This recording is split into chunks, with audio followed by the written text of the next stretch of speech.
YouTube channel, Michael Imhotep. I am H-O-T-E-P. Welcome to the African History Network show. It is Thursday, August 5th, 2021, and we are live.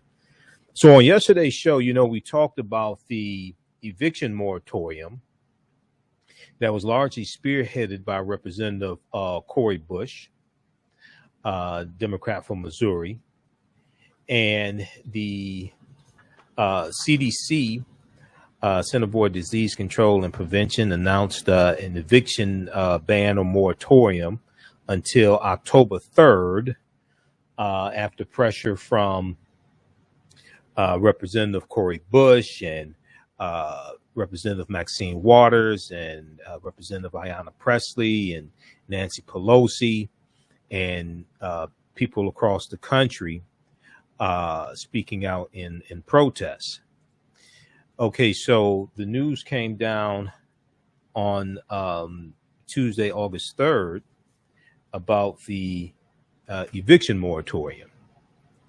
Well, late Wednesday, August 4th, you had landlord associations that filed a lawsuit to block this eviction ban. Alabama and Georgia chapters of the National Association of Realtors have filed a lawsuit to stop this ban on evictions. So we're going to talk about this development here. This jeopardizes millions of people. Politico.com has an extensive article on this. And the Alabama and Georgia chapters of the National Association of Realtors filed a motion in federal court to vacate the ban that the Centers for Disease Control and Prevention ordered on Tuesday, August 3rd. The same groups led a legal challenge against the prior federal eviction moratorium that expired on this past Saturday, a lawsuit that prompted the Supreme Court to cast doubt on the CDC's authority. So we'll discuss that, and then also on the readout with Joanne Reed today. Joy had Representative Cori Bush on, so we're going to share that interview with you. Then also, Attorney General Merrick Garland announced today an investigation into the Phoenix, Arizona Police Department. A civil rights investigation into the Phoenix, Arizona Police Department. The Justice Department on Thursday announced a sweeping civil rights investigation into the Phoenix Police Department's use of force and its policies on dealing with homeless residents. The third federal probe of a local law enforcement agency launched since President Biden took office. We know Merrick Garland's Attorney General office has launched investigations into the Minneapolis Police Department as well as the Louisville Police Department. Okay, and that was this past spring they launched those investigations. So you have three investigations. Biden has been in office 6 months. It wasn't until I think it was February. It wasn't until February that Merrick Garland was confirmed by the U.S. Senate as Attorney General. And you already have three investigations into police departments. Now, there was only one investigation into the into police departments. There was only one police department investigated under the Trump administration, and Trump was in office for 4 years. There was only one investigation. Under the Obama administration, there were 24, 25 investigations. Under Trump, there's only one because Donald Trump took a hands-off approach to policing. And this is one of the reasons why he nominated his Attorney General, his first Attorney General, Jefferson Beauregard Sessions III, Jeff Sessions, because Jeff Sessions was a hardliner and was against police reform, was against criminal justice reform. And one of the first things Jeff Sessions did when he became Attorney General was to back off of investigating police departments, and back off of the patterns or practice investigations of police departments, to hold police officers accountable. Then there was a story that I was trying to get to yesterday that we didn't get to. We had so much to talk about, and we talked about Runoko Rashidi, and I shared another excerpt of an interview that I did with Runoko Rashidi from April 17th, 2014, dealing with the Black Madonnas and child statues throughout Europe, and we talked about some other history.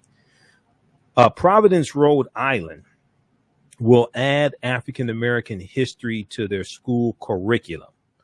The governor there in Providence, Rhode Island, has signed a bill. Governor McKee has signed a bill. Signed a bill on Friday, it was July 30th, that's going to add a crucial piece of Rhode Island's history to the public school curriculum: the teaching of African American heritage and history, the teaching of African American heritage and history. The new curriculum will cover the African diaspora to Rhode Island, which began with the first slave ship in 1696 and later drew individuals of African descent from the Caribbean as well as Central and South America. And this was the first slave ship that came to Rhode Island in 1696. Okay, so we're going to discuss that as well. Governor McKee signs Black history and heritage curriculum into law for this is for Rhode Island. That's a very important topic there. All right, and then also there's a tribute for anthropologist and historian Runoko Rashidi that's taking place. This is taking place on Sunday, August 8th, 5 p.m. Eastern Standard Time, and I'll be part of this. This is one of the editions of Hapi Talk, H-A-P-I, Hapi Talk. And this is Brother Taki Grant, who's the director of the film Hapi. So we'll give you some information about this H-A-P-I, Hapi Talk, and it's going to be on YouTube and Facebook. So they're going to have different historians and scholars speaking, and talking about Runoko. I'll be speaking as well. Dr. Leonard Jeffries, his wife, Dr. Rosalind Jeffries, Robin Walker, who I just talked about yesterday, brilliant historian Robin Walker, Camille Yarbrough, Professor Hunter Adams, Dr. Riketti Amen, and Professor James Small. Okay, they're all going to be participating, so I'll be participating as well. Okay, now on the African History Network show, we focus on educating, empowering, and inspiring people of African descent throughout the diaspora and around the world, because right now it's corrects wrong behavior. What you do for yourself, what you do to yourself, and what you allow other people to do to you and get away with is based upon what you think about yourself. What you think about yourself is based upon what you have been taught about yourself. What you've been taught about yourself is based upon everything you've read, heard, and seen about yourself.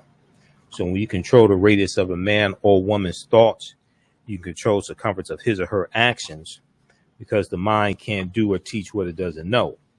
Now, we deal with a number of different topics here on the African History Network show. We deal with current events and history, politics, education, economic empowerment, entrepreneurship, relationships, love, sex, health issues, and much, much more. Sign up for our email newsletter. Text the word Kemet, K-E-M-E-T, to 22828. To sign up for our email newsletter, text the word Kemet, K-E-M-E-T, to 22828. To sign up for our email newsletter. Also visit our website, AfricanHistoryNetwork.com, AfricanHistoryNetwork.com, and sign up for our email newsletter there as well. You can still register for the new 10-week online course that I teach on Saturdays, 3 p.m. to 5 p.m. Eastern Standard Time, from the Civil War to the Civil Rights Movement and Black Power, 1865 to 1968. From the Civil War to the Civil Rights Movement and Black Power, 1865 to 1968. And we'll give you some more information about that. But that's at our website, AfricanHistoryNetwork.com, AfricanHistoryNetwork.com. This is a 10-week online course I teach. We do the class live. All the sessions are recorded. You can go back and watch them over and over again. They're archived. Visit our website, AfricanHistoryNetwork.com, AfricanHistoryNetwork.com. Okay, let's jump into this first topic here. So I saw this information. I got the news about this yesterday, and I can't remember whether it was before or after I got off the air last night. It may have been before. I don't remember. But I saw this. Politico.com had an extensive article about this. Also, Axios.com has one. Yahoo News picked up an article from Axios.com dealing with this moratorium, eviction moratorium. Landlords sue to stop Biden's, quote, nakedly political, end quote, eviction ban. Landlords sue to stop Biden's nakedly political eviction ban. A coalition of 11 housing industry groups said in a statement on Wednesday evening, August 4th, that they opposed the new ban. They opposed the new ban. Now, trade groups representing property owners late Wednesday sued to block a new federal eviction moratorium that President Joe Biden himself warned this week was on shaky legal ground.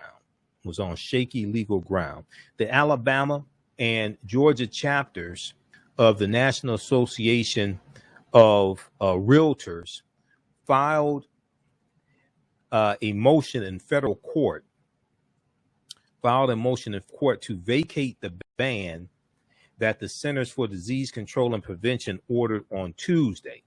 Now, the same groups led a legal challenge against the prior federal eviction moratorium that expired this past Saturday, a lawsuit that prompted the Supreme Court to cast doubt on the CDC's authority. Okay, that was Saturday, July 31st. Now, the real estate groups, which have warned that their members are facing substantial financial losses from the moratorium, said in a legal filing that the CDC, Center for Disease Control and Prevention, caved to a tidal wave of political pressure from outraged Democrats when it revived the eviction ban, despite clear warnings from judges who said the agency lacked the power to enforce it. Now, Joe Biden knew that this was going to be challenged in court.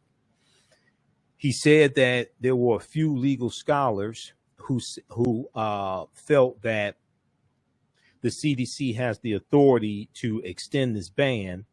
But this particular ban that went into effect on Tuesday, August 3rd, is a more targeted ban. It's not an extension of the one that expired Saturday, July 31st. This is a different one, but it's more targeted. It covers 80% of counties and about 90% of the population. Okay, it covers 80% of counties and 90% of the population. We'll deal with this on the other side of the break, and then we'll also give you some information about how this affects Detroiters as well. You listen to the African History Network show right here on 910 AM Superstation Future Radio. Brother Michael Imhotep. We'll be back in a few minutes. Gain knowledge in minutes from insightful summaries of progressive and socially conscious books. Blacklisted gives you access to curated content that'll satisfy your curiosity to learn and understand different perspectives. Empower yourself through inspirational and actionable ideas. It's easy to read or listen to on the go. Blacklisted. Empower yourself. Start your free trial today. Black on Purpose Television Network.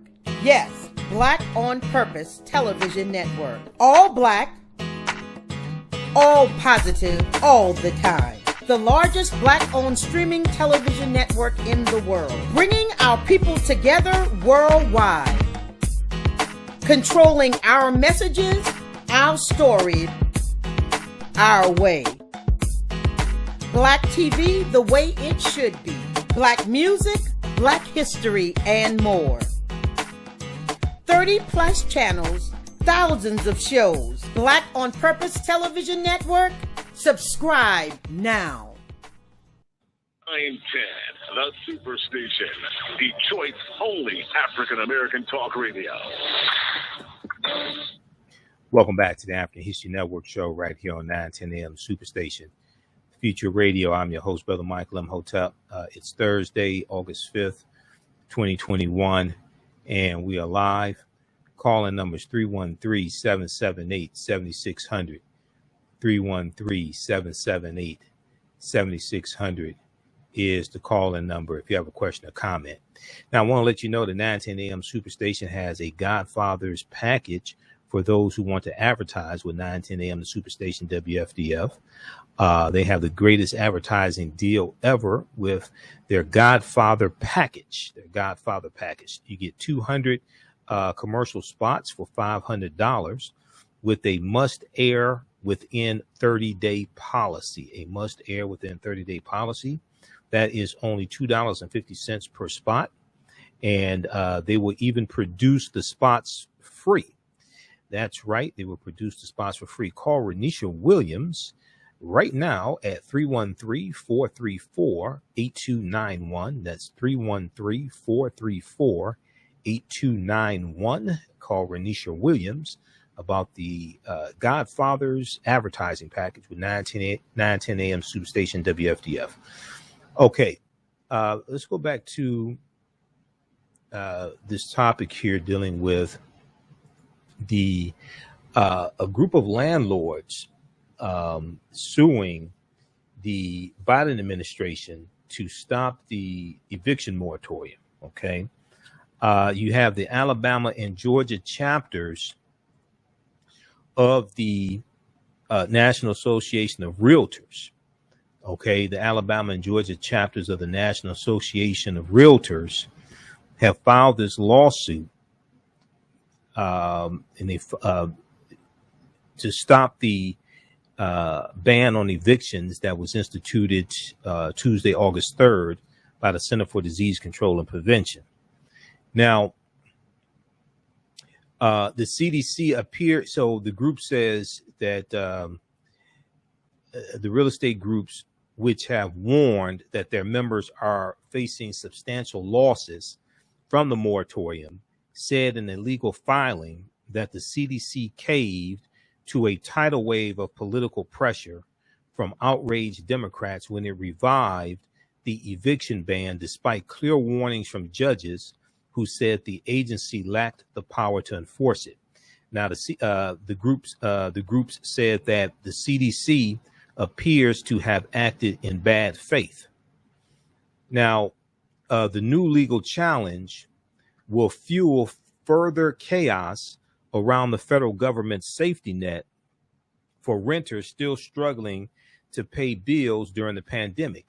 It will likely set off a race against time for policymakers to find ways to accelerate the release of $46.5 billion in rental aid, which was designed to backstop renters and make landlords whole, but has faced severe state and local bottlenecks. So there was $46.5 billion that was in the $1.9 trillion American Rescue Plan that was rental aid for tenants as well as landlords. And as of mid-July, only 10% of those funds have been distributed. There's a bottleneck at the state level. Now, landlords are taking on the Biden administration again after warning that they lost billions of dollars each month under the original ban, which the CDC, under the original ban. Let's see here. Now, about half of, let's go back to the article here.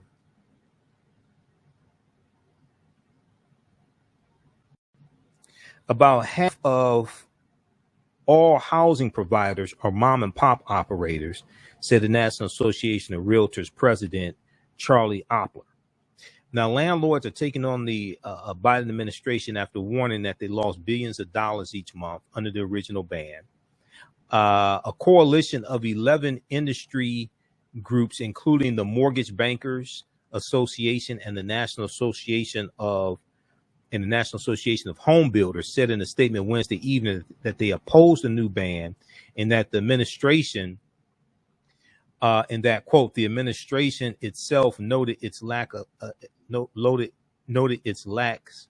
it lacks the legal authority for a more targeted eviction moratorium, end quote.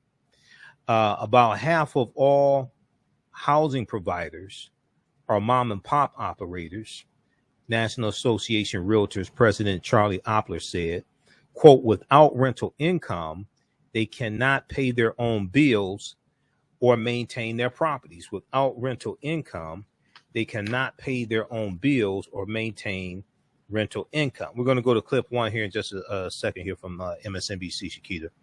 Now, President Biden allowed an earlier iteration of the eviction moratorium to expire Saturday, July 31st, because of a Supreme Court warning that the CDC exceeded its authority.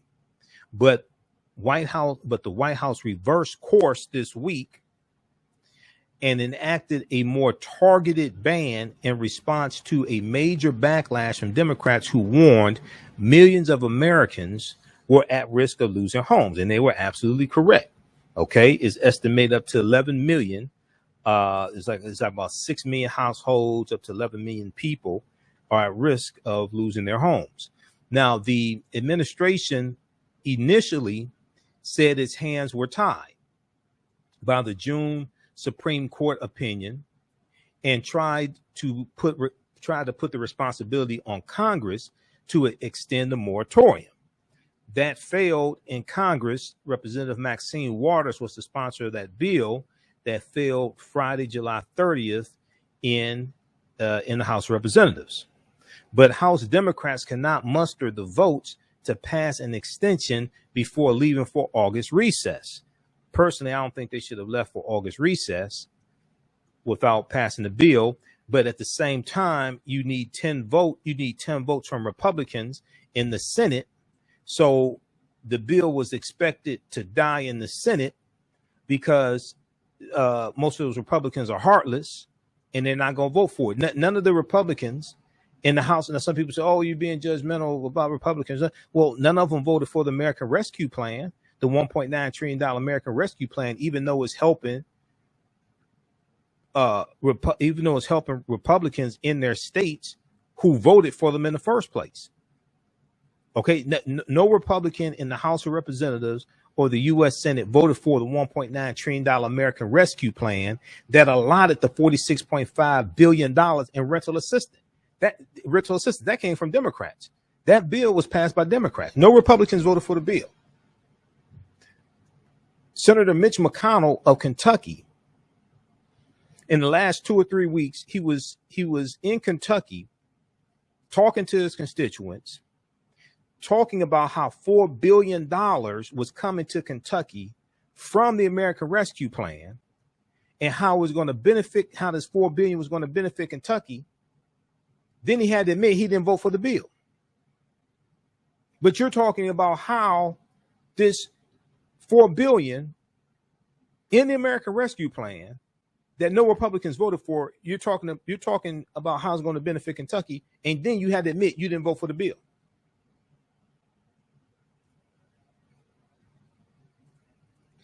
So if it passed the House of Representatives, it was expected to die in the Senate because it was expected to be blocked by Republicans, which means now 2022 midterm elections, a lot of Republicans in the Senate up for re-election. They need to be voted out of office. They need to, because largely they're not supporting bills that are beneficial to everyday Americans. They're not even supporting bills largely that are beneficial to the everyday people who voted them in the office in the first place.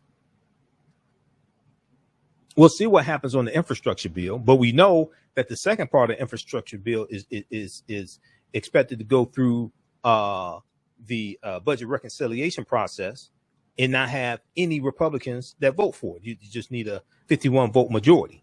The second part of the bill, we see there's a bipartisan agreement on the infrastructure bill, and the text of that bill has been written. I think the bill is like 2,000 pages. The text of the bill has been written. We'll see how Republicans vote on this first infrastructure bill. If you get enough Republican votes, because you're going to need 60 votes to pass it. So we'll see if you get 10 Republicans to vote for the bill. Now, the new eviction ban, the CDC announced on Tuesday, August 3rd, is scheduled to last until October 3rd and applies to counties experiencing high levels of community transmission. It applies to counties experiencing high levels of community transmission of COVID-19. The Biden administration scaled back the scope of the ban as it scrambled to come up with a new safeguard for renters. But the revamped moratorium still left landlords irate, said National Apartment Association President and CEO Bob Pennegar. Property owners were livid over the about face after the CDC said in June 2021 that an eviction ban renewal through July was intended to be the final extension. The expected challenge from housing industry groups comes after Joe Biden and White House officials gave conflicting messages about the new policy's legal grounding. Now, Biden said Tuesday that any call for a moratorium based on the Supreme Court's recent decision is likely to face obstacles. But White House Press Secretary Jen Psaki on Wednesday, August 4th, said that, quote, the president would not have supported moving forward if he did not support the legal justification, end quote. Okay, now he supports the legal justification, but he knows it's an uphill battle in court. And he said that at the press conference, he said there are a handful of scholars who think that they have the legal grounds for this moratorium. Okay, so check out the rest of this article here from Politico.com. Landlords sue to stop Biden's nakedly political eviction ban. There's also one from Axios.com that the who's this picked it up? Yahoo News picked up. Landlords mount legal challenge to Biden administration's new eviction moratorium. You can check that out as well. I want to go to this clip here. Representative Cori Bush was on the readout with Joanne Reed today to talk about the protest that she led and this eviction moratorium she was able to get put in place. Okay, let's go to this clip.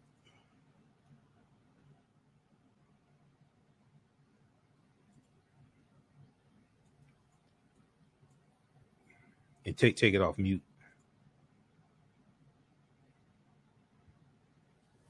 To refuse to work with Democrats on the issue. They've called the moratorium government overreach and yet another example of leftist handouts. But for now, as many as 40 million Americans have a roof over their heads thanks to the work of Cori Bush and others. And Congresswoman Cori Bush joins me now. I want to thank you for being here. I was texting about you on my way back from Cabo saying we've got to get her on because what you did was heroic.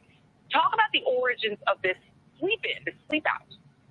Yeah, I fell back on what I know. I know how to, when I feel powerless or when I feel like something has to happen, like there was this feeling on the inside of me, Joy, when Representatives Ocasio-Cortez and Presley and I were standing outside of the doors of the Capitol building, just wondering, like, what do we do now? Because the House had recessed, and we're talking about upwards of 11 million people that would be forced out of their homes. Like, what do we do? And I just felt like running on the inside of me, like, just go, go, go. people. And what do I usually do when I feel like something has to happen and people will be hurting? Because the truth of the matter is that we are in the midst of a global pandemic that is deadly, that has taken out over 600,000 of our people in this country alone. And how dare we push more people out while this Delta variant, is surging. And so I know how to sit. I know how to sit in. I know how to protest. I know how to hold the line. I know how to sleep outside. I've done it for protest, and I had to do it personally. Yeah, so you come from that activist background, so you really understand that is the way you sometimes have to move things. There's this video of Chuck Schumer, Senate Majority Leader Chuck Schumer, coming up and hugging you and sort of greeting you. In that conversation, that very brief conversation, did he indicate that there's going to be legislative action? Because it looks like these Alabama realtors and property owners are probably going to be successful in that right-wing Supreme Court, meaning that it's only Congress that can make this moratorium more permanent. Did he commit to you that he's going to, and it's going to have to be through reconciliation. We're back to the same place we were with voting rights. Is this going to happen? Yeah, so we understand that, and that was part of the conversation that we have been having. Let me just say, people have made the criticism that all I did and the other Congress members that were there, and all we did was show up and slept outside. But that's not true. We were having conversations with the White House, with the Speaker's office, with others in leadership, the CPC, the CBC, and so many other members the entire time. So, but when Chuck Schumer came out, and he was greeting us the way that he was, because we had been in conversation, because he had already come out. We had talked about like what this could look like, and he came. So when he came and hugged us at that time, it was like, hey, you all, you continued this work, and we did it. Like, we're here. We have something for the people. Yeah. Well, by the way, the people who said that was called a trash take. As Latasha Brown might say, literally. That was a trash take. So that's why we didn't even discuss it here this evening. Okay, so talk about the how the legislation ought to be structured in your view, because the right is already coming out and calling this everything from socialism to Marxism. We know that those are meaningless terms. They just say them. What do you think legislation should look like that would protect Americans in this first world country from becoming homeless during a pandemic? What do you want that legislation to look like? So we started sending letters to the CDC months ago. Some even as far as January, other progressives were sending letters, and I know probably some moderates maybe, but we started sending letters months ago to the CDC. Our office has been saying, along with Representative Gomez, Representative Presley, have been saying, strengthen a moratorium. Have the moratorium go through the course of the pandemic. That is what we need to see right now. When we think about how this pandemic has hit homes, hit families, we have people who were the ones bringing home the majority of the money or all the money into a household, and some of those people are no longer with us because of the COVID-19. We have people who have not only lost jobs, but lost jobs and lost careers and are trying to figure out how, so they may be taking a job that pays considerably less. And when we think about, as someone who has been evicted before, when I think about when you get behind and having someone to help you, but then you have to get back on track, and then you have to be able to keep up on top of all the other bills and other things happening.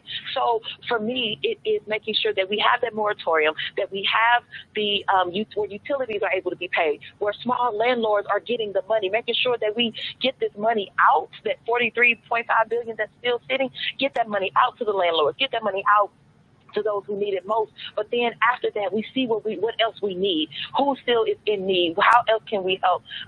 It's more than just making sure that we have money for renters and making sure that we have the money for the landlords. We have to make sure that that people are able to get better wages in the jobs that they have right now.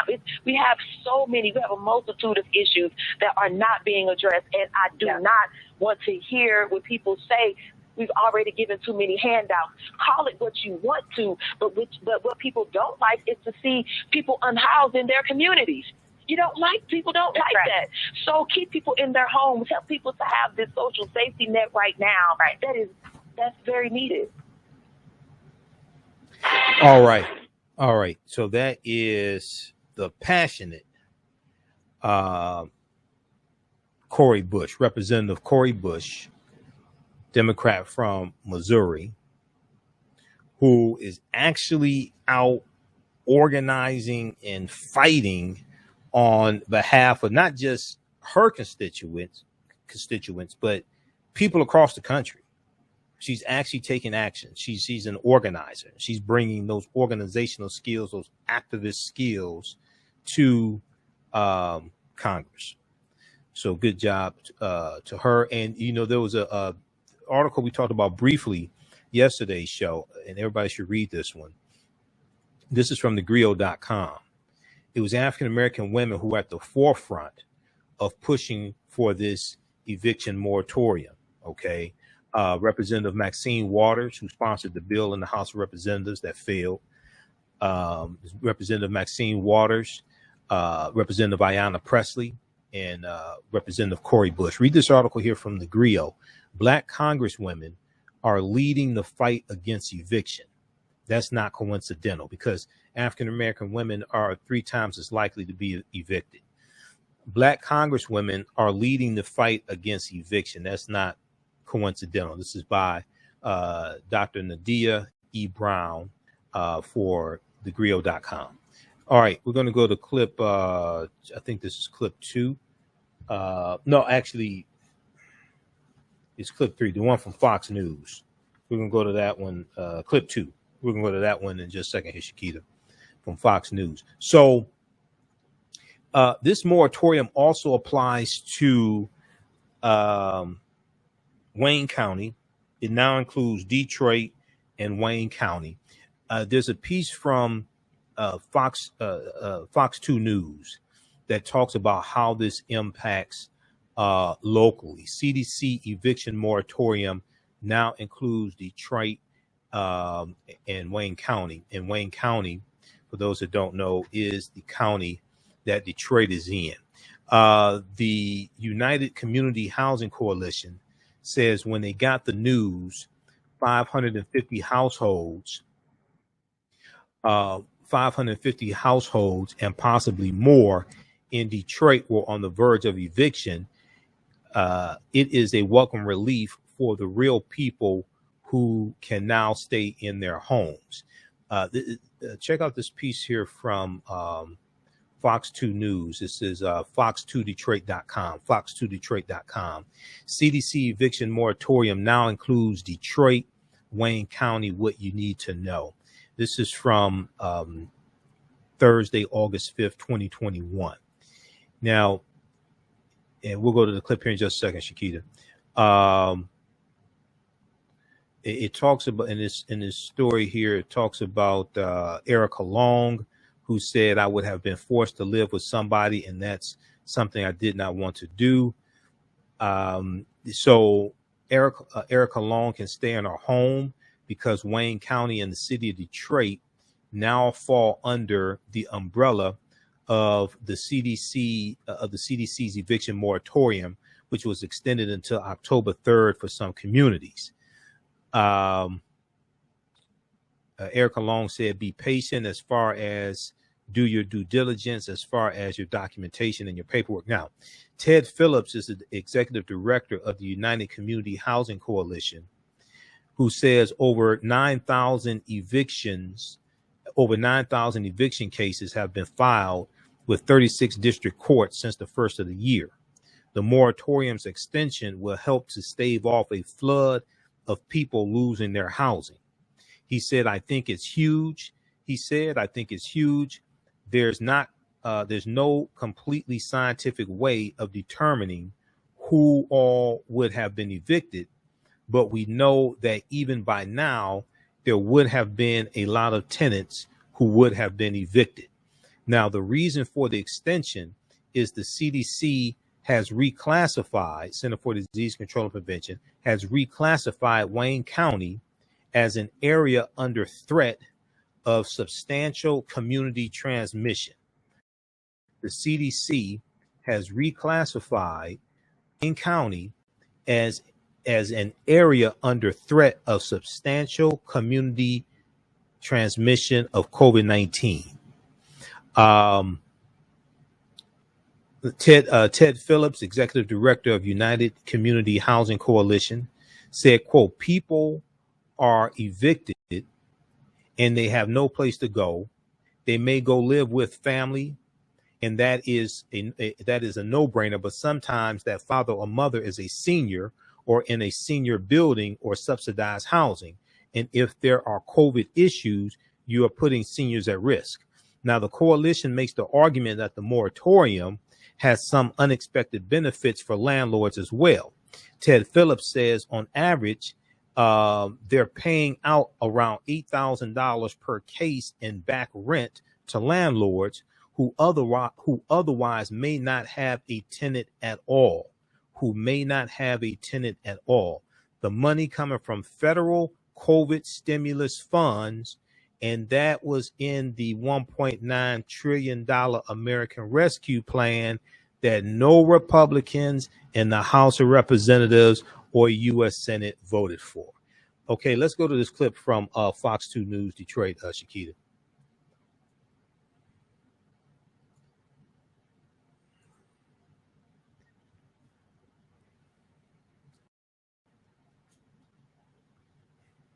Absolutely. There are a lot of people who are now breathing a sigh of relief because they won't be kicked out of their homes. We had a chance to speak with a local advocacy agency, and they said that 550 Detroit households were on the verge of eviction when they got this news. So it's important not just for those community members, but also for the agencies that helped them. Would have had to have been forced to live with somebody. And that's something I really didn't want to do. So it has really, really helped me tremendously, because I don't know how I would have came up with that kind of money. Erica Long can stay in her home because Wayne County and the city of Detroit now fall under the umbrella of the CDC's eviction moratorium, extended till October 3rd for some communities. Be patient and do your due diligence as far as like your documentation, your paperwork. Even if they ask you to submit it 2 or 3 times, still do it. And just be patient and have hope and have faith and contact those people who you need to contact. I think it's huge. Ted Phillips, the executive director of the United Community Housing Coalition, says over 9,000 eviction cases have been filed with the 36th District Court since the first of the year. The moratorium's extension will help to stave off a flood of people losing their housing. There's no completely scientific way of determining who all would have been evicted. But we know that even by now there would have been a lot of tenants that would have been evicted and if not, then... And the reason the county gets the extension, the CDC has reclassified Wayne County as an area under threat of substantial community transmission of COVID-19. People are evicted and they have no place to go. Well, they go with family a lot of times, of course. That's like a no-brainer. But sometimes that family is a father or a mother who's senior in a senior building and subsidized housing. So if there is COVID issues, you're putting seniors at risk.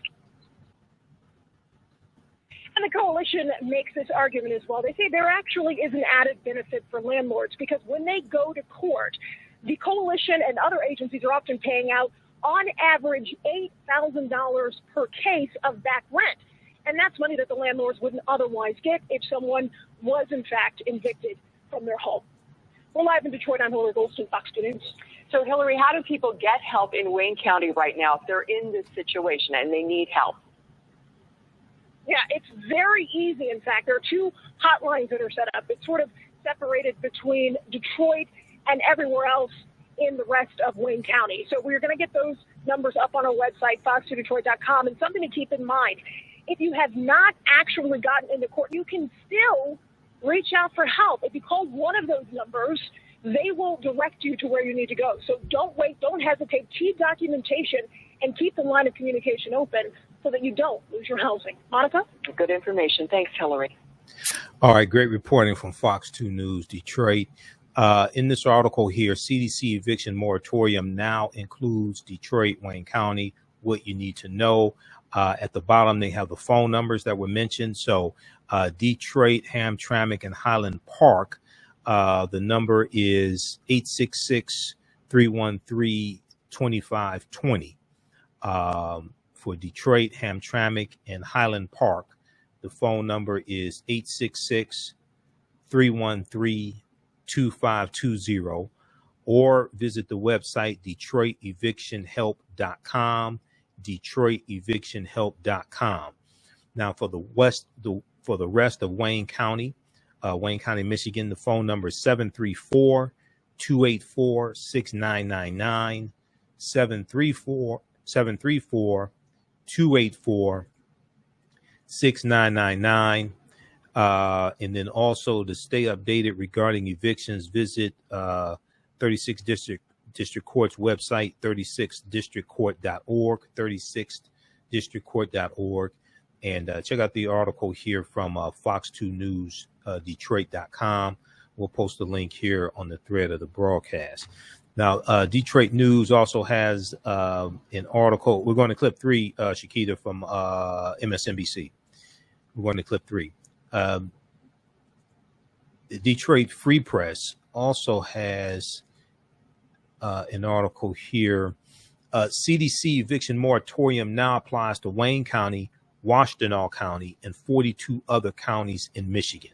Okay, this is from August 4th, 2021, from Detroit Free Press. CDC eviction moratorium now applies to Wayne County, Washtenaw County, and 42 other counties. This is an example of how elections have consequences. Okay, it's not about voting for the perfect candidate. It's one is voting for a candidate who's going to be reasonable and follow science, not conspiracy theories. Be reasonable, follow science, but also who can be pushed in the right direction to do the right thing. They don't have to have all the answers right now. They don't have to be in the right place right now. Who can be pushed, who can be pressured the most and pushed in the right direction to do the right thing. Okay, I want to go to this next, speaking of doing the right thing. I'm not talking about Spike Lee, I'm talking about Attorney General Merrick Garland. Attorney General Merrick Garland held a press conference today to announce an investigation into the Phoenix Police Department. Okay, into the Phoenix Police Department, launching a patterns and practice investigation into the Phoenix Police Department because of allegations of police misconduct, also dealing with policies on dealing with homeless residents as well. If we look at this piece here from NBC News, there's also one from Washington Post. Justice Department launches investigation into Phoenix policing practices. The Justice Department opened a civil rights investigation of the Phoenix Police Department on Thursday, looking at whether police use excessive force, treat minorities differently, and deal properly with the disabled and the homeless. Okay, they're looking at whether the Phoenix Police Department uses excessive force, treat minorities differently, and deal properly with the disabled and the homeless. Phoenix police face lawsuits and widespread complaints over their response to Black Lives Matter protests last year. One lawsuit claims police filed false felony charges after rounding up 124 people, chasing them, and firing tear gas. Now, this investigation would not have happened under the Trump administration. There was only one investigation into police departments in 4 years under Donald Trump. This is an example of how elections had consequences. All right, we're out of time here on 10 a.m. Superstation WFDF. Those watching on our Facebook fan page, The African History Network, The African History Network, and our YouTube channel, Michael Imhotep. Keep watching. We're going to keep going for a few more minutes. I'm going to share an excerpt of this press conference that Attorney General Merrick Garland did today. We'll also talk about the African American curriculum being incorporated into schools in Providence, Rhode Island. You can support the African History Network, $ the AHN Show through Cash App, $ the AHN Show through Cash App, also through PayPal, paypal.me/the AHN Show, and at our website, AfricanHistoryNetwork.com. We're here 6 days a week. This helps us keep doing the research, stay on the air, keep broadcasting. And when you go to our Cash App account, it'll show my name, Michael, and it'll show my picture there. Then also be sure to register for my new 10-week online course that I teach on Saturdays, 3 p.m. to 5 p.m. Eastern Standard Time, from the Civil War to the Civil Rights Movement and Black Power, 1865 to 1968. This is a 10-week online course. In each class, we go through and analyze about a 10-year period of time and deal with what happened to us after slavery. And we go through Reconstruction and Jim Crow era and World War I, World War II, and up through the Civil Rights Movement and the Black Power Movement. Okay. We do the class live. All the sessions are recorded. So you can watch them over and over again. Class is regularly $130, is on sale $80. So it's right at on the homepage of our website, AfricanHistoryNetwork.com. Remember, right now, it's corrects wrong behavior. It's not over till we win. Wakanda forever. We'll talk to you tomorrow. Peace. All right, stand by. Stand by. Okay, who still needs to register for this 10-week online course? And at our website, when you click on register here, it takes you to the next page and just click on enroll.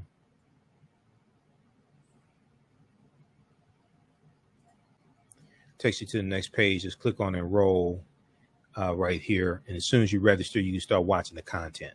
Okay, you can watch last Saturday's class. As soon as you register, you'll be ready for this Saturday's class.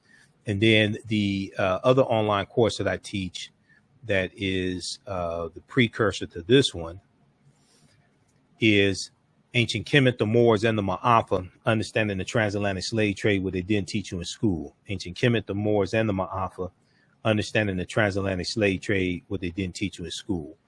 I teach this on Sundays, 2 p.m. to 4 p.m. Eastern Standard Time. This is a 10-week online course also. As soon as you register for the class, you can watch last week's class, and you'll be ready for this Sunday's class also. All right.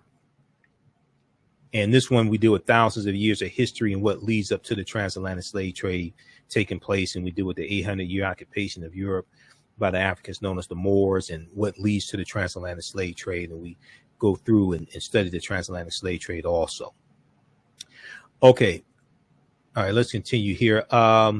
So we're talking about the announcement from the Department of Justice today about the investigation into the Phoenix, Arizona Police Department. Now, this is the third investigation into the a police department under the Biden administration. And Biden's been in office 6 months. There was only one investigation of 4 years under Trump. There was only one investigation under 4 years under Trump. All right, now, Phoenix police face lawsuits and widespread complaints over their response to Black Lives Matter protests last year. One suit claims police filed false felony charges after rounding up 124 people, chasing them and firing tear gas. Now, Attorney General Merrick Garland said the investigation will examine whether officers use excessive force, engage in discriminatory policing, violate free expression, respond improperly to people with disabilities, and violate the rights of the homeless by seizing and disposing of their property. Once again, this is an example of how elections have consequences, because this investigation would not have happened under Trump and Trump's attorney generals. Now, Attorney General Merrick Garland and Kristen Clark, the Assistant Attorney General of Civil Rights Division, said the Phoenix mayor and police chief pledged their full support when they were briefed about the investigation Thursday morning. Now, I want to go to, we're going to go to this press conference here in just a second. Let me pull up this clip here because we're not on 9:10 a.m. WFDF anymore. So let me cue that up. Attorney General Merrick Garland said, when we conduct pattern or practice investigations to determine whether the Constitution or federal law has been violated, Our aim is to promote transparency and accountability. Our aim is to promote transparency and accountability. Hold on just a second here. All right, let me cue this up here.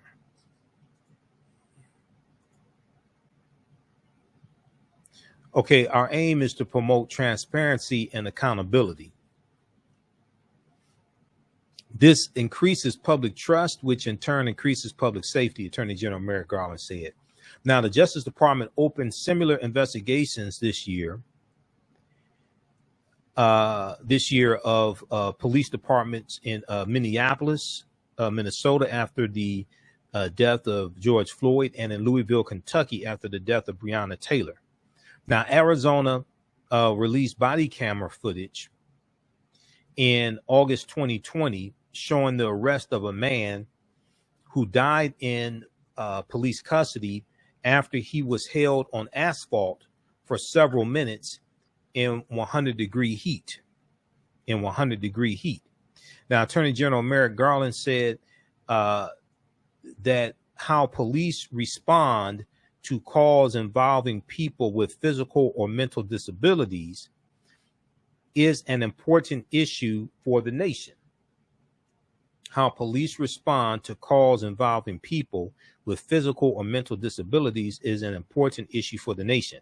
He said our society is straining the policing profession by turning to law enforcement to address a wide array of social problems.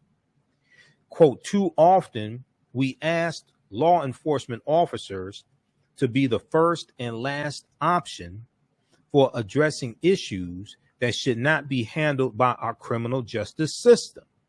Now, this deals with what a lot of people have been saying. Some activists, some police officers have been saying, look, we don't have to respond to all this stuff. You can have mental health issues. Oftentimes, you don't need a police officer to respond to somebody who's having a mental health crisis. You need mental health professionals. You have to reallocate resources, reduce responsibilities, and reallocate resources. Somebody with a gun does not have to show up to all of these, does not have to respond to all of these calls.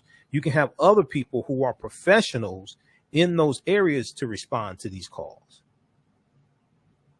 Too often we ask law enforcement officers to be the first and last option for addressing issues that should not be handled by our criminal justice system, said Attorney General Merrick Garland. Now, Garland also said states must do more to head off evictions during the COVID crisis. More evictions, he said, would add to the crisis of homelessness, which would then add to most likely police contacts, police, people being arrested, going to jail, and then probably most likely unjustified shootings. Is going to lead to more unjustified shootings as well, most likely. Attorney General Merrick Garland said the Justice Department intends to defend the latest moratorium on evictions issued by the Center for Disease Control and Prevention. Many legal experts have said the Supreme Court sent a strong signal in June of 2021 that the CDC lacks the authority to impose such a sweeping moratorium. So check out this article here from NBC News. Justice Department launches investigation into Phoenix policing practices. I want to go to this clip here from MSNBC. This is a part of the press conference from today. It's the third pattern or practice investigation I have announced as Attorney General. Each time, I have noted that these investigations aim to promote transparency and accountability. This increases public trust, which in turn increases public safety. We know that law enforcement shares these goals. The Justice Department has briefed Phoenix Mayor Kay Gallego and Police Chief Jerry Williams about the investigation. We are pleased by their pledge of support. They too recognize that we share common aims. Our investigation in Phoenix will be led by the Justice Department Civil Rights Division. It is based on the division's extensive review of publicly available information, and it will consider several issues. First, whether the Phoenix Police Department uses excessive force in violation of the Fourth Amendment. Second, whether the Phoenix Police Department engages in discriminatory policing practices that violate the Constitution and federal law. Third, whether the department violates the First Amendment by retaliating against individuals who are engaged in protected expressive activities. Fourth, whether the city and its police department respond to people with disabilities in a manner that violates the Americans with Disabilities Act. This includes whether decisions to criminally detain individuals with behavioral health disabilities are proper. And fifth, whether the Phoenix Police Department violates the rights of individuals experiencing homelessness by seizing and disposing of their belongings in a manner that violates the Constitution. Those last two areas of investigative focus speak to an important issue that is broader than the Phoenix investigation. Our society is straining the policing profession by turning to law enforcement to address a wide array of social problems. Too often, we ask law enforcement officers to be the first and last option for addressing issues that should not be handled by our criminal justice system. This makes police officers' jobs more difficult, increases unnecessary confrontations with law enforcement, and hinders public safety. All right. So that was from today. And I'm looking at something here. Let me bring this up also. So that shows a difference in approaches to policing from the Trump administration to the Biden administration. That shows a difference right there. Because Trump was against having investigations into police departments, as well as Jeff Sessions, as well as Attorney General William Barr. Well, Attorney General William Barr said systemic racism in policing doesn't exist. That was Attorney General William Barr. And this is Kristen Clark today at the press conference as well. Okay. Kristen Clark, Assistant Attorney General for the Civil Rights Division of the Department of Justice. That's a brilliant sister right there. When she was going through her confirmation hearing in the Senate, a lot of those white male Republicans gave her hell because they were jealous of her. They were jealous of her, and they knew she was smarter than they'll ever be if they live to be 200 years old. Okay. So read this piece here from NBC News, and then also Washington Post has a good article dealing with this as well. Justice Department opens civil rights investigation into Phoenix Police Department. So a lot of this is redundant. I'm not going to go through the whole thing, but right here, third paragraph. At Thursday's announcement, Garland waited until the heated debate over whether to continue an eviction moratorium as the coronavirus Delta variant fuels a new wave of infections across the country. Let me see here.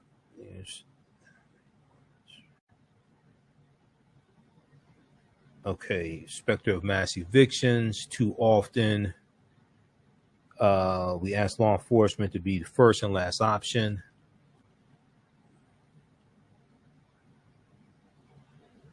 Okay, he warned that the specter of mass evictions of tenants unable to pay rent could also lead to greater burdens on police departments.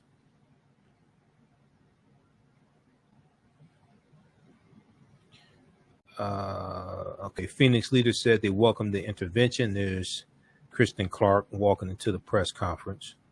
That's a bad sister right there.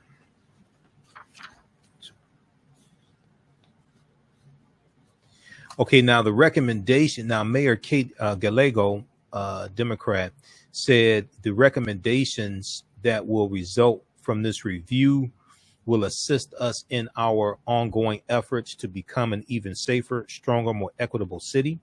Phoenix Police Chief Jerry Williams said her department has already engaged in reform efforts and would cooperate with Justice Department officials.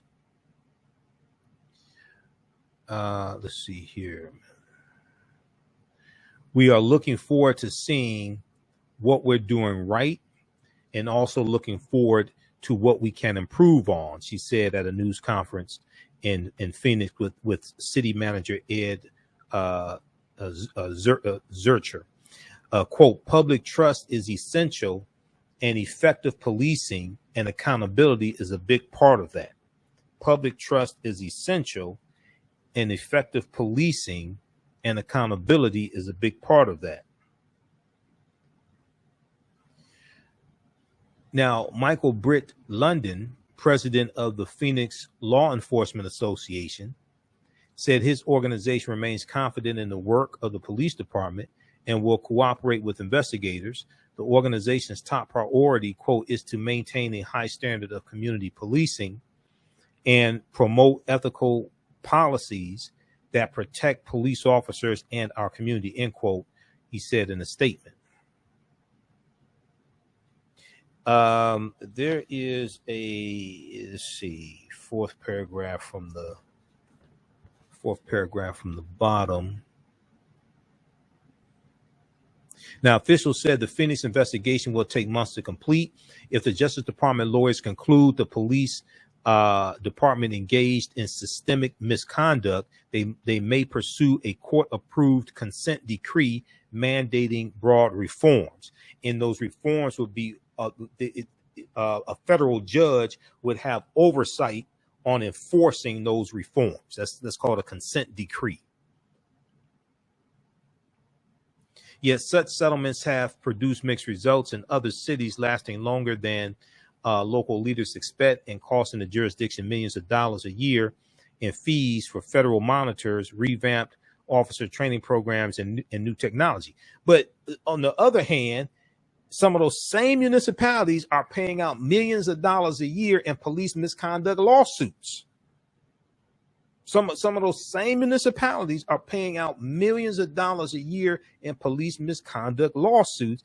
And these investigations into the patterns and practices in police departments can help reduce how much cities have to pay out in police misconduct lawsuits by changing their practices and also getting rid of a lot of these rogue police officers. Now, Assistant Attorney General Kristen Clark, who leads the Justice Department's Civil Rights Division, said federal investigators in Minneapolis and Louisville have spoken with more than 1,000 community leaders, participated in several dozen patrol rides with local officers, and held meetings with police command staff. Those probes remain ongoing. Okay, Kristen Clark said one thing we have learned over the decades is that we must and will work collaboratively with the Phoenix community and police department, she said. Phoenix officials said they agreed with Attorney General Merrick Garland that police are too often asked to respond to situations involving social problems that officers are not adequately trained to handle. And then this causes those instances to escalate, and then somebody be brutalized or shot, injured, or killed. Okay, so check out this article also from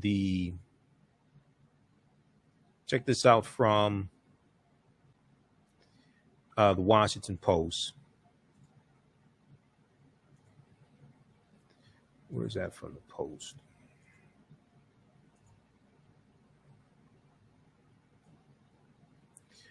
Justice Department opens civil rights investigation into Phoenix Police Department.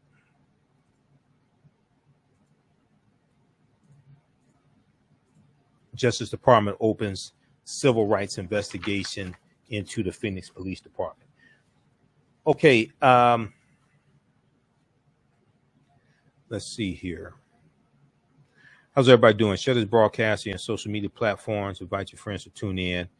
We've got Eric. We've got April.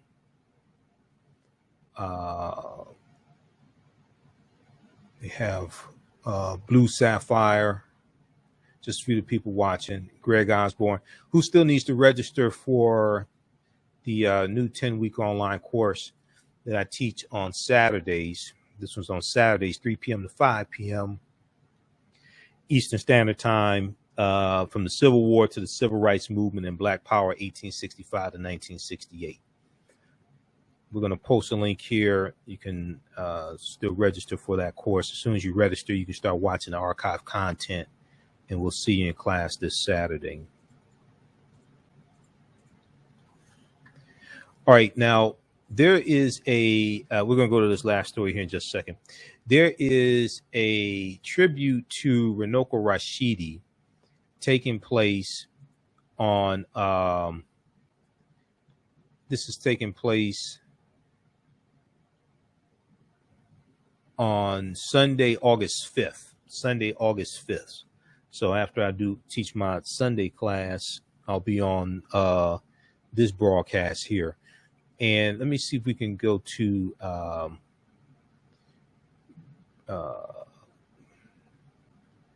this was shared by Hapi Tours. Let's see if we can go here to the Facebook page.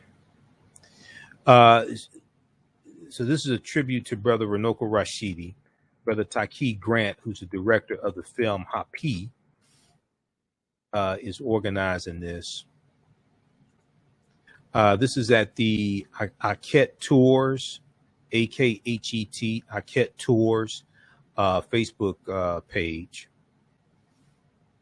So this is taking place Sunday, August 8th, 5 p.m. Eastern Standard Time.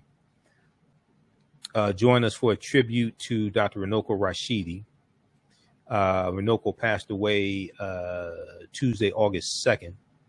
Okay, was it Tuesday or Monday? Monday, August 2nd. Passed away Monday, August 2nd. He was on tour in Egypt, giving a tour in Egypt, passed away of a heart attack. So we're going to be talking about Runoko and our experiences with him, interactions with him, etc. It's going to be Tony Browder, featuring Tony Browder, Dr. Leonard Jeffries and his wife, Rosalind Jeffries, Robin Walker, Camille Yarbrough, Professor Hunter Adams, Dr. Rashidi Amen, Professor James Small. I'll be speaking as well. Okay. Runoko was a friend of mine. I had interviewed him a number of times. Last night I shared another excerpt of an interview I did with Runoko April 17th, 2014. Okay. And most of these people actually all these people I know. I'm Facebook friends with Robin Walker. Everybody else I've interviewed. I've talked to Camille Yarbrough. I can't remember if I've interviewed Camille or not, but we're Facebook friends. So all these people I know. I've interviewed Rashidi before. Rashidi one of the baddest scholars dealing with the metal netter. Now, this is going to be at Hapi Film on YouTube and Facebook. HAPI, Hapi Film on YouTube and Facebook. Okay. So tune in for that. All right. Now, let me go to this last story here. Let's see here. Let me go to this last story. Oh, also visit Runoko Rashidi's Facebook page. Okay. drrunoko.com. drrunoko.com. Visit Runoko Rashidi's Facebook page. They did a tribute on the Carl Nelson radio show today, 4 p.m. to 7 p.m. This is the official announcement from his family of his passing. But visit drrunoko.com. And they also have a shop here because his DVD lectures and books you can order from his website also. So that's a big loss there, losing Runoko. All right, I want to go to this last story here. So I saw this article here this is from the Providence Journal. The Providence Journal. And you hear me talk about all the time the need for the history of African Americans to be taught in school. Okay. Our history needs to be taught in every school in America, not just schools where we are the predominant students. The history of African Americans needs to be taught in every school across the country. And this is something also that Dr. Carter G. Woodson said as well. Okay. So there's an article here from the Providence Journal. McKee signs Black History and Heritage Curriculum into law. Okay. This is Governor Dan McKee of Rhode Island. He signs Black History and Heritage Curriculum into law.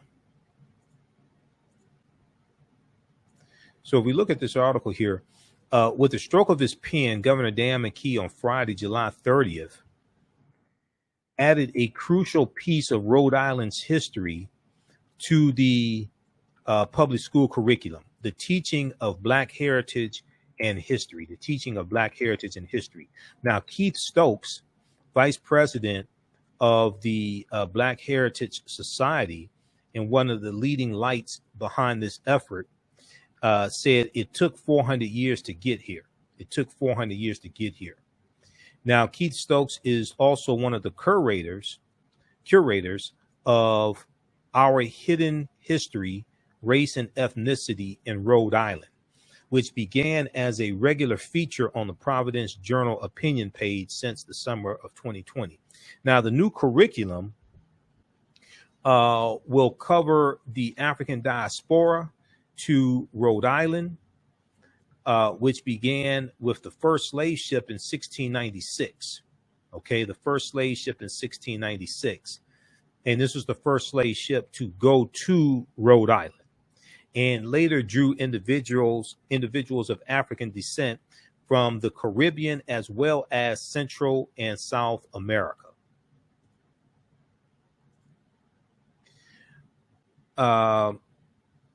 Now, the curriculum developed in conjunction with the Rhode Island Black Heritage Society, Rhode Island College, and the Rhode Island Historical Society will also include an African heritage road trip and a website where students can access hundreds of historical documents and photographs, a virtual trip back in time.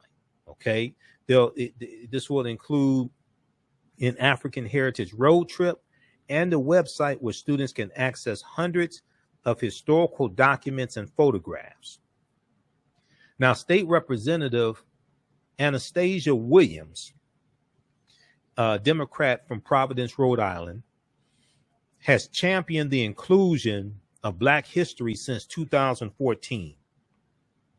She said, "Do you know we had a Black representative in 1885, a black state representative? Do you know we had a Black representative in 1885? There are no stories about that, but I'm about to change that." Now, she said that we're going to tell our kids the truth. She told a packed house at the Old Brick Schoolhouse in Providence, Rhode Island, home of the first Black school in Rhode Island. She said, even though their names have been forgotten, our students will learn the tremendous obstacles we had to overcome to build our society. Now, this whole curriculum was 7 years in the making. 7 years in the making. The Black history curriculum originated with the 1696 Historical Commission, which was signed into law in 2014. Now, the commission was asked to develop a comprehensive African American history curriculum for Rhode Island, for Rhode Island's public schools from kindergarten through 12th grade. Okay, the commission was asked to develop a comprehensive African American history curriculum for Rhode Island's public schools from kindergarten through 12th grade. Dozens of elected officials, educators, and historians contributed to the effort. Earlier this year, the General Assembly passed legislation requiring public K-12 schools to teach the curriculum. Rhode Island Secretary of State Nellie Gorbea said, "It's beautiful to live in this moment. It's beautiful to live in this moment." And see, this is why this study here that you hear me talk about from the Southern Poverty Law Center, Teaching Hard History American Slavery, is so important. Teaching Hard History American Slavery, because this study documents how the history of slavery is being incorrectly taught in schools all across the country, and how to more correctly teach the history. Okay, it gives numerous suggestions on how to more correctly teach the history of slavery and teach African American history. Okay, you can get this from Southern Poverty Law Center's website. It's free to download. I took it to the printer and got it printed up. So when I teach my classes, I take, this is a source that I use. But go to splcenter.org, splcenter.org, Southern Poverty Law Center, Teaching Hard History American Slavery, splcenter.org. And Dr. Hassan Kwame Jeffries, who's an associate professor of history at Ohio State University, he was the chair of the advisory board that put this together. The Ohio State University in chair of the Teaching Hard History Advisory Board, Dr. Hassan Kwame Jeffries. And we've had him here on the show before, Dr. Hassan Kwame Jeffries. He's also a nephew to one of my teachers, Dr. Leonard Jeffries. And Dr. Hassan Kwame Jeffries, that's a bad brother right there. We had him on talking about John Lewis and Kwame Ture, Stokely Carmichael, and SNCC and the Black Power movement. That was last year, like July, I think. After we talked, we had him on after John Lewis's funeral. Okay, let's continue here. Now, Rhode Island Secretary of State Nellie Gorbea said, "Our healing as a state and as a country can begin with inclusive education. Our healing as a state and a country can begin with inclusive education."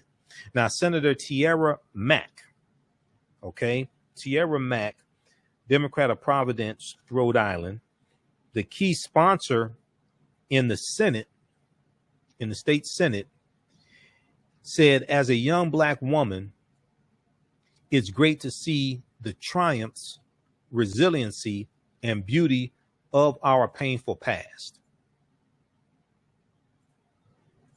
As a young Black woman, it's great to see the triumphs, resiliency, and beauty of our painful past. Our students will tell these stories to future generations.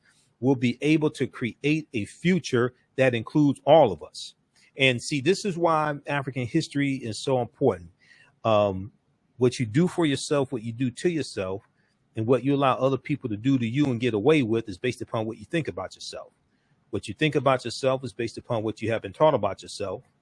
What you've been taught about yourself is based upon everything you've read, heard, and seen about yourself. So it's African history and culture that gives us our foundation. It gives us our values, our interests, and our principles.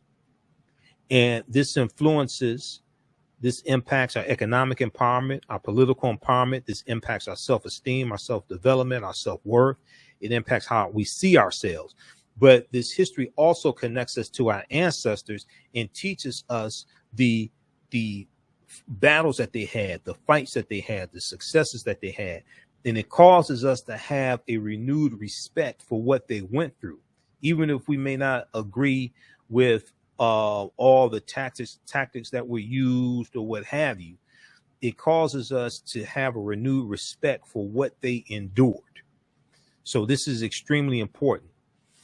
The curriculum will explore the early years of enslavement, the roles that Black Rhode Islanders played in the American Revolutionary War and the Civil War, Reconstruction, the Great Migration North and onward.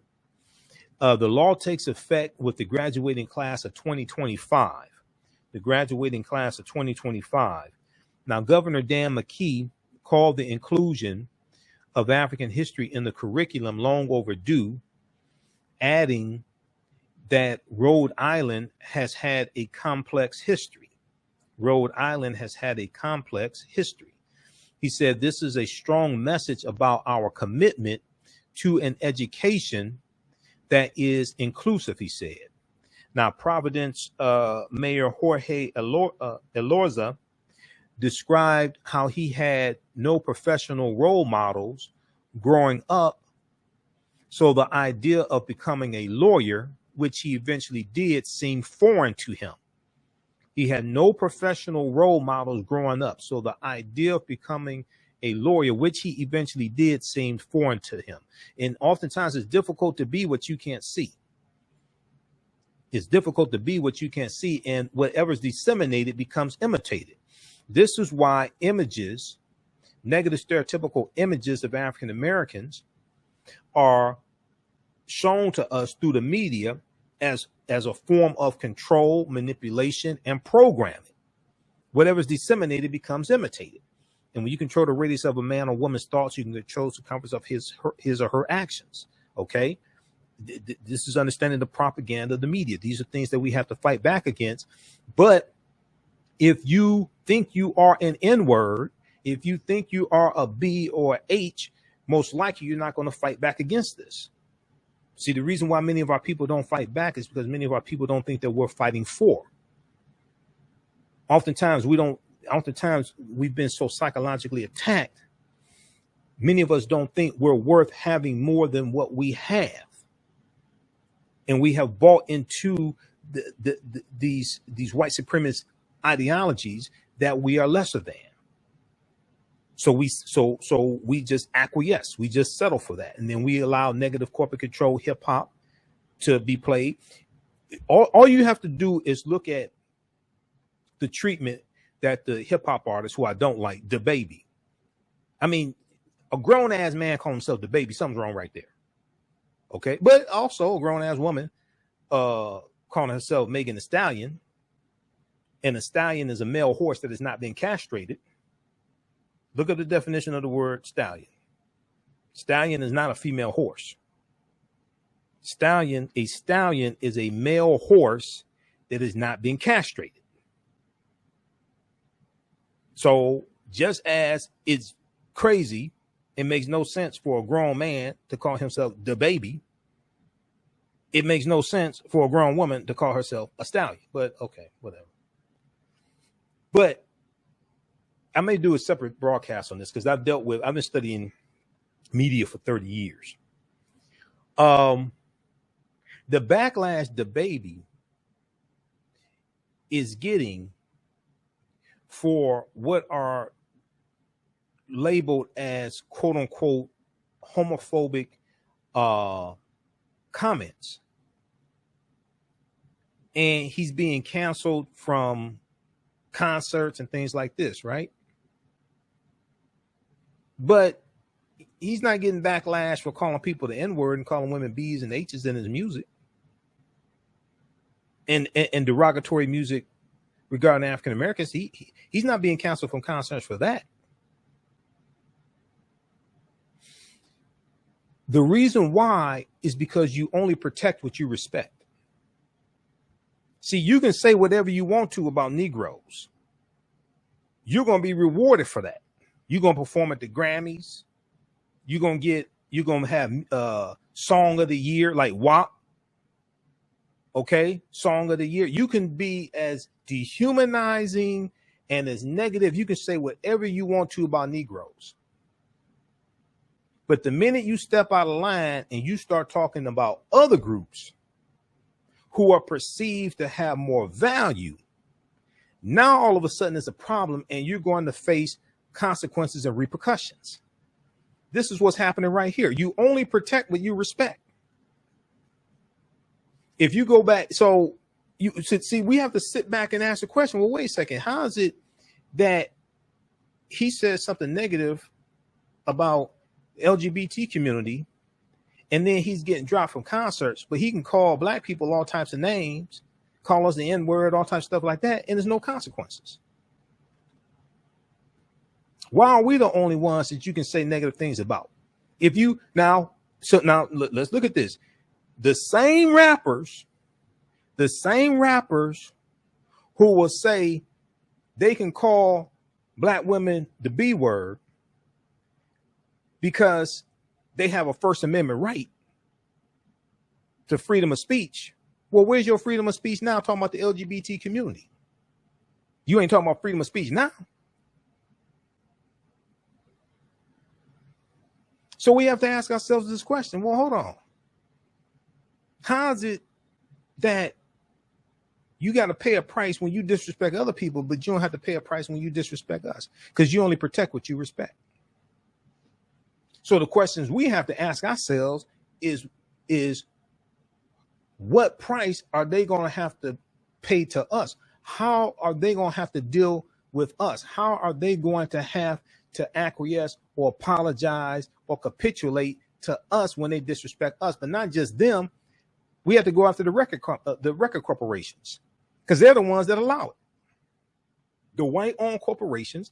It was white people that financed WAP. It was white people that financed the music video, marketed the song, all that stuff.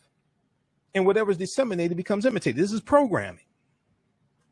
But we have to have enough self-esteem and self-respect to fight back against the programming as opposed to justifying the dehumanization of our own people.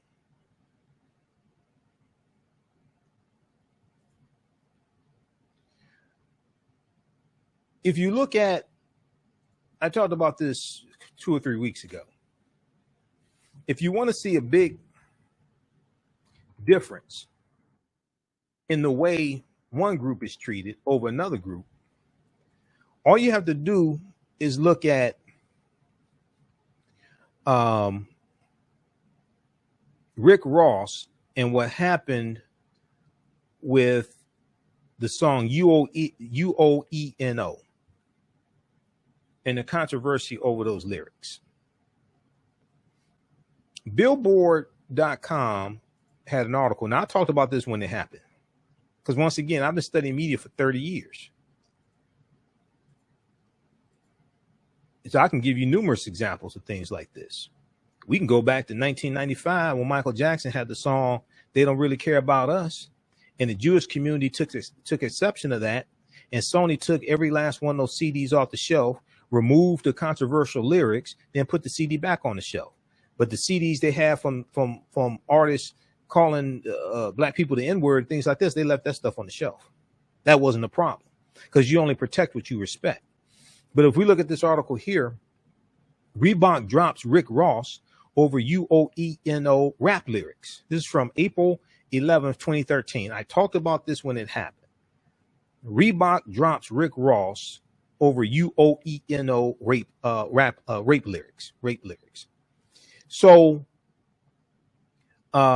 what happened was Rick Ross had some verses on a song, on Rocco's song UOENO.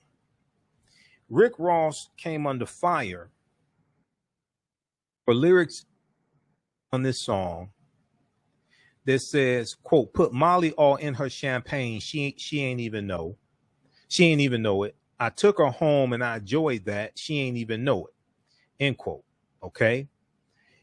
So Molly is a drug. He's talking about putting it in their champagne and having sex with her and she not knowing about it. Okay.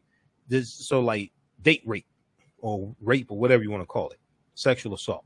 Now, the hip hop artist Runoko told Hot 97 on Tuesday, April 9th in 2013 that he will release a version of UOENO without Rick Ross's verse. Quote, with all respect to the homie, Ross, it's a catch-22. Runoko said, I don't want to take him off, but one thing that's set in stone is he's always going to be on that song. It doesn't matter who I put on the song, that's going to always be the original. You gonna release a version without calling us the N-word and women beat and all that stuff? You gonna release a version? Take that out too?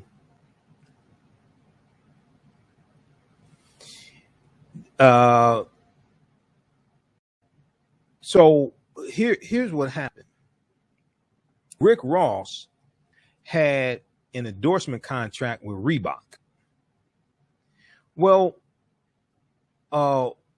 white women started protesting against the lyrics of this song. White women were out in front of Reebok's flagship store, the Ultraviolet organization. They were out protesting in front of Reebok's flagship store in New York City. You know what Reebok said? Reebok didn't say, if you don't like the lyrics, change the radio station. Reebok didn't say, if you don't like the lyrics, you should teach your children better. Reebok didn't say, if you don't like the lyrics, change the radio station. Reebok didn't say, oh, well, he's not talking about you. He's talking about those other women. He's not talking about you. He's talking about those other H's. He's talking about those other B's. That's not what Reebok told the white women who were protesting. You know what Reebok said? Reebok put out a statement. At this time, it's in everyone's best interest for Reebok to end its partnership with Mr. Ross. Reebok fired Rick Ross's ass. Reebok fired him, canceled his contract, his endorsement contract he had with Reebok. Then they put out a statement basically saying they don't want to have nothing to do with him. Now, why didn't they tell the white women, if you don't like his lyrics, change the radio station? Why didn't they tell the white women who were protesting, if you don't like his lyrics, then don't buy it? Because that's what they tell us. Because you only protect what you respect. All we have to do is go look at what happens when other protected groups are disrespected and see the backlash that black hip hop artists get, or black artists in general. King of pop, Michael Jackson.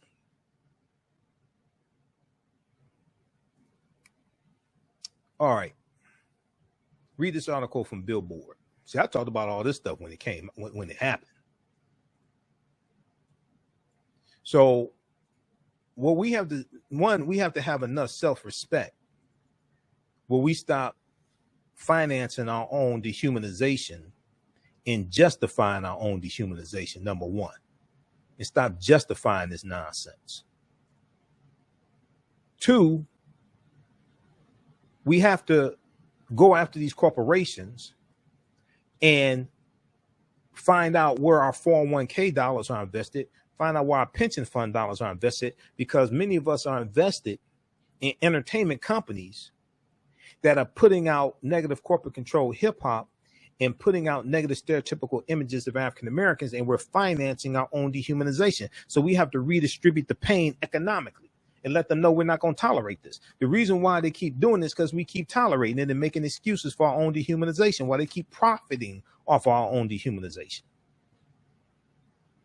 Just like they profited off our own dehumanization during slavery, they're doing the same thing here. Just like they profited off of our own dehumanization with the minstrel shows, starting in the late 1820s with T.D. Rice, Thomas Dartmouth Rice, who created the Jim Crow character, and he became known as the father of the minstrel shows. He created the Jim Crow character about 1828, 1829. And then all these other white men start putting on blackface and adopting the Southern dialect tattered, torn clothing, and performing caricatures of African Americans, dehumanizing us and making money off of it. This is a continuation of that.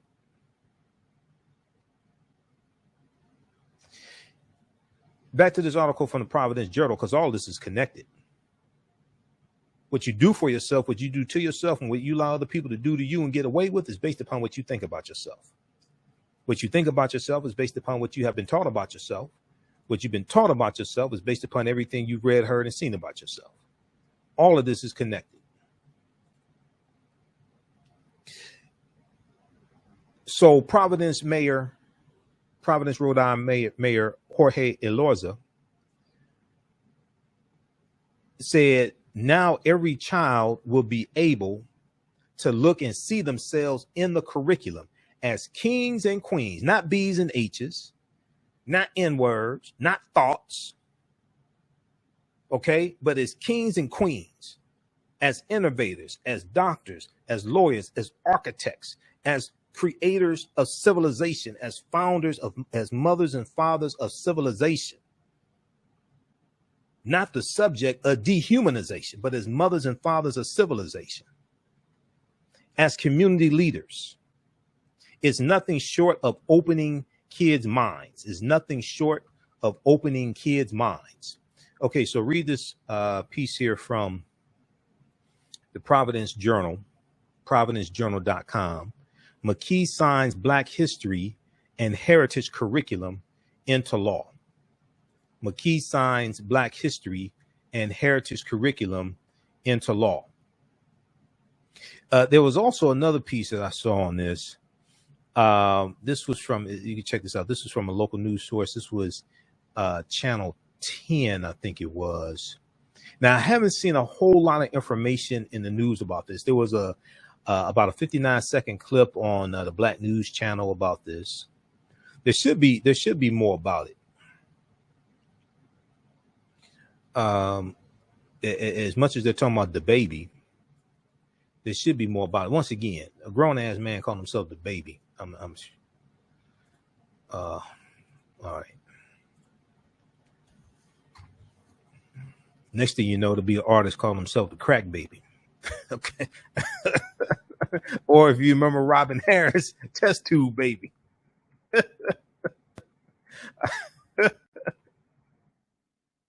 Okay. I'm surprised you don't have hip hop artists as a group of them call themselves Baby's Kids. We don't die, we multiply. Governor McKee signs African Heritage and History Curriculum Bill into law.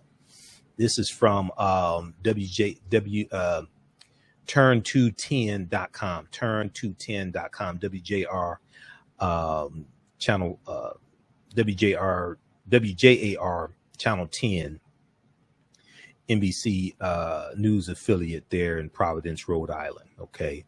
Here's a picture of the signing of the bill. So you can read this also. This was picked up from the Associated Press.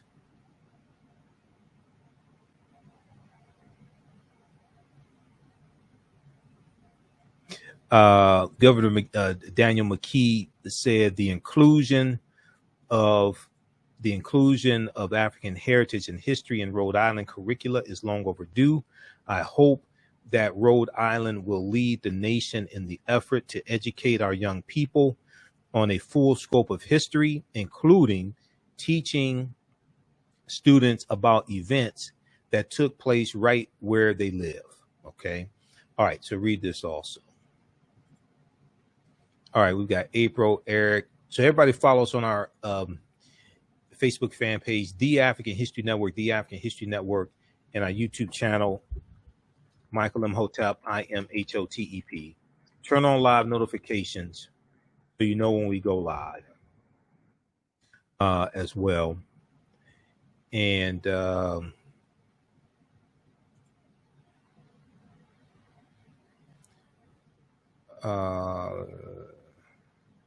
okay, yeah, DaBaby has put out a second apology. Okay, now I'm waiting for him to apologize to the African American community for dehumanizing us in his lyrics. I'm waiting on that.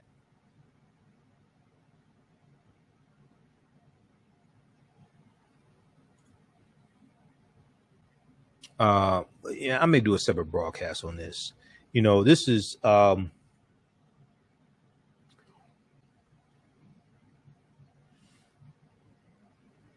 you got this article here from Yahoo News, picked up from theroot.com.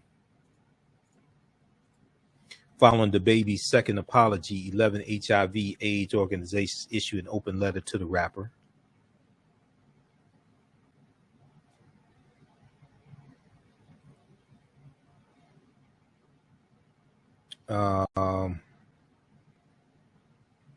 Okay. See, this is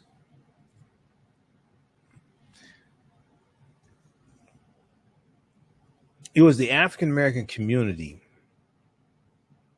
that these artists most of them first got their support from. And it's the African American community that they disrespect the most and apologize to last, if they apologize at all.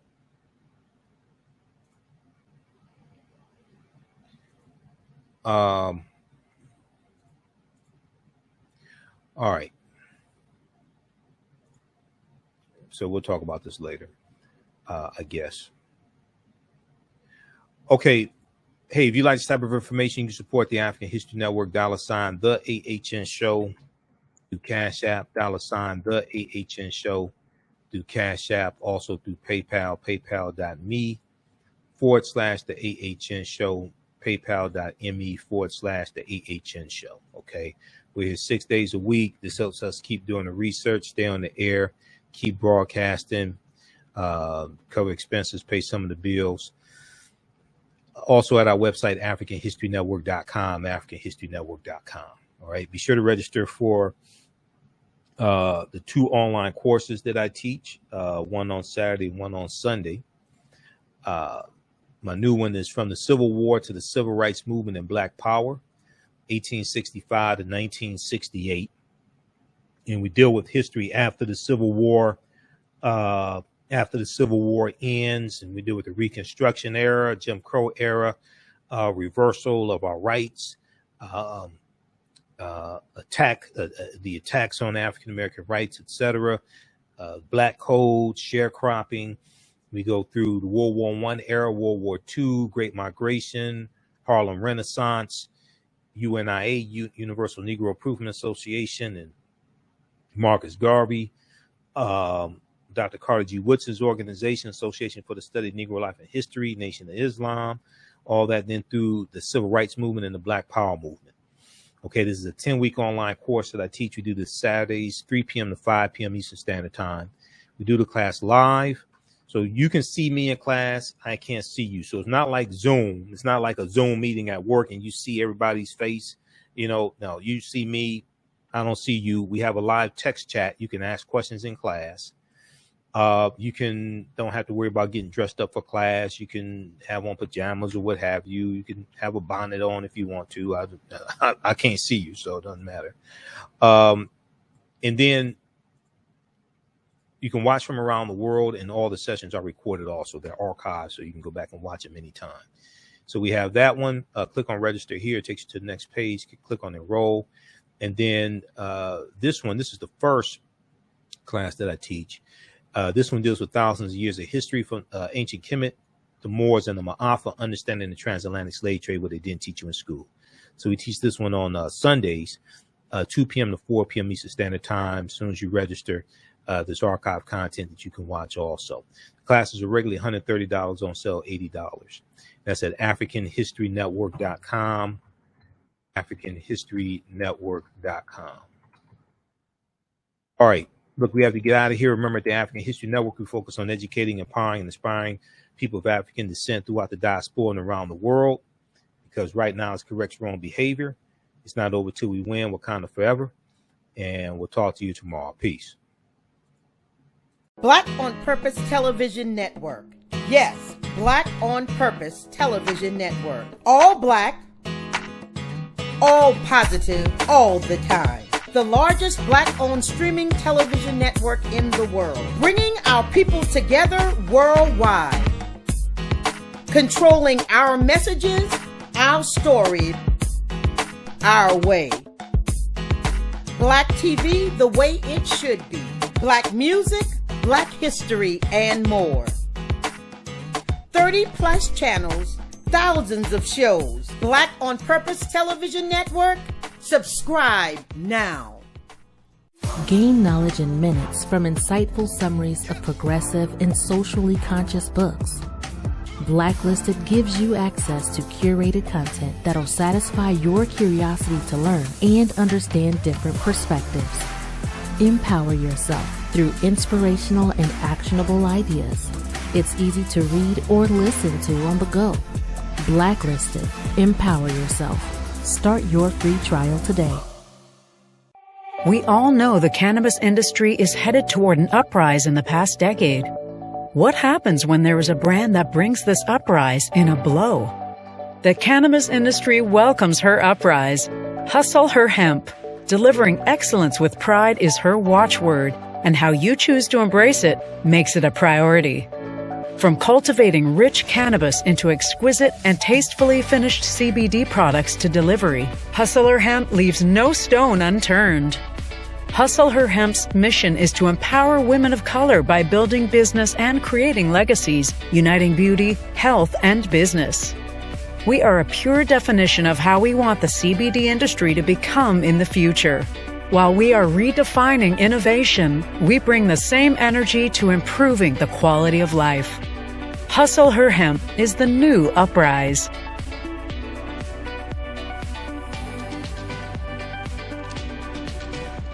Hi, I'm Joel Wilson, President and CEO of JCW Computer Consulting LLC, a technology implementation firm with over 20 years of satisfying customers. We offer a full spectrum of industry top-tier branded services. We are an authorized partner or reseller for Lenovo, Zoom, T-Mobile, Microsoft 365 and Surface tablets, Google Workspace, Acer, Asus, Samsung, PCmatic security software, and many more. Our online store features laptops, Chromebooks, computers, printers, accessories, and software. Businesses, take advantage of our free 1-hour Zoom tech consultation and know